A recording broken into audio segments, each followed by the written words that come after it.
Hey witches, happy Lughnasadh. I am sitting here with my altar and I don't know about you, but it's been a really crazy year. Actually, I was going to say last couple months, but it's been a really busy summer for me, and my altar is suffering because of it. I have not changed anything out. I haven't cleaned it. I've kind of neglected it. I did keep one promise to myself that I wasn't going to use it as a storage place for things that did not belong on my altar, but it has things from other holidays or like it's altar decor that I don't normally have out during this time because I like find it around my house or whatever. But it has become a pile of a lot of stuff, and Lughnasadh and the beginning of the harvest holidays always kind of puts me in the mindset of now look and reflect over the last 6 months. Are you where you want to be? Are there any goals you accomplished? Is there something that you were going to work on at the beginning of the year but didn't? And I know it's August. I know it's the 8th month of the year, and I'm talking about 6 months ago. That's because I generally think of in bulk around the New Year's, or every witch has their own place that kind of starts their New Year's, whether it be like a holiday or the actual January 1st. But for me, I think witch's New Year is fluid. I feel like sometimes it's on Samhain, sometimes it is January 1st in other ways. Like that's when I do my card draw for the year. But with my altar, I'm not as strict. I don't keep up on it as much. So you guys, to cut to the point, today's video is really about me redoing this altar. It's a video that I've wanted to make for a long time. I'm going to try to do it in a couple different formats. It's going to be a very weird angle. You're going to be seeing a lot of like the sides of my head, and I'm just going to focus on this.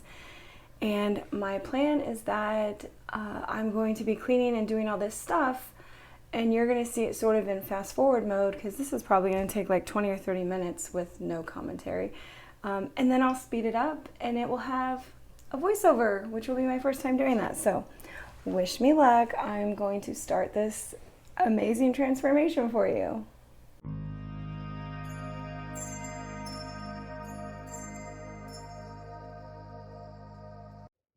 And we're jumping right into starting this altar redecorating. And man, is it just feeling like a lot.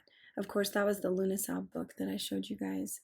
And here, before I do any of my magical spaces, I usually light a candle, invite my team of light. I also sage, I use a singing bowl. I just kind of feel out the energy and try to get my head right before I actually go forward and start moving things around. Kind of getting in touch with that deep inspiration. I've got some bigger candles. That candle has actually been sitting on my altar since Yule. One of my son's friends gave it to us as a Christmas present, so it went on the altar. That is a broken up bracelet that it's stones, so I just put it onto the altar. There were also teeny tiny baby feathers in there. And then of course I have different jars, the hag stone that I had, just things that I've picked up throughout the last 6 to 8 months. And that was a random wheat penny that I found on my altar. I actually have no idea how it got there. I have a small collection of them, so anybody who knows me kind of knows that I like them. But as I'm cleaning, I'm using a sage rosemary spray, and I'm setting the intention to go in a clockwise for building and growing. So when I wipe it down, that's what I'm actually doing, is I'm thinking about building and growing strength, prosperity, as I'm wiping down the table.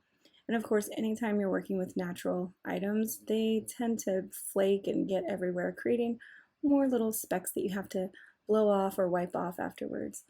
But now this is just a part of it where you're deciding, does this feel right for the season? Does this feel right on the altar today?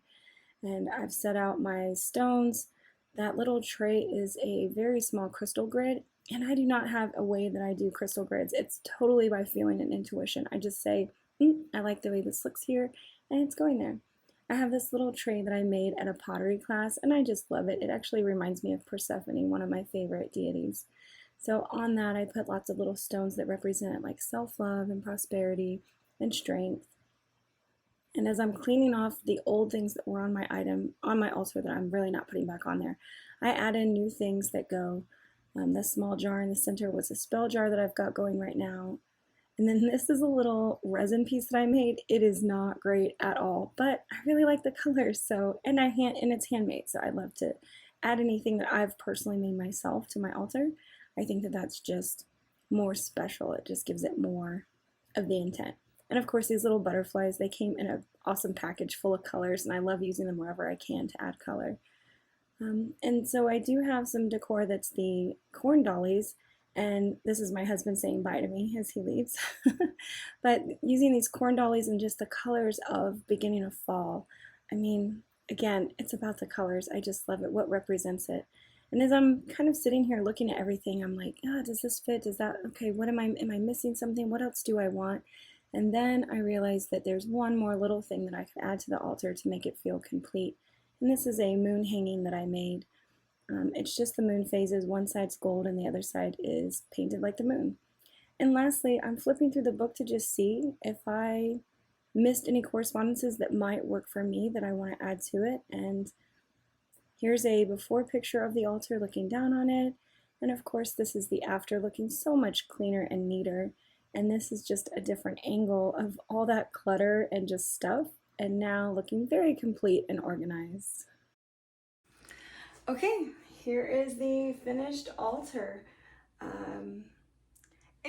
Color for me is really what it's about. So before I looked at the correspondences, I already have an idea of like what fall sort of looks like. We all grow up with that in school, and we do arts and crafts and colors that are associated with different seasons. So for me, I really think about what the transitional color is. And I live in Florida, so it's not like I get all the trees changing and stuff. So it's very nice to add some of the colors that we don't get all year round, or that we don't get for the season change. Adding that to my altar, it almost helps solidify that it is a change of season. And in Florida, the seasonal change is more subtle because the plants and things that grow don't really change that much. Compared to, the North or Kansas City, where I spent many, many years of my youth. So here at my altar, it's my representation. And so when you build your altar or you're redecorating your altar, don't try to follow somebody else's idea of what it should look like or what belongs on it. Do what feels right for you and what is truly that representation.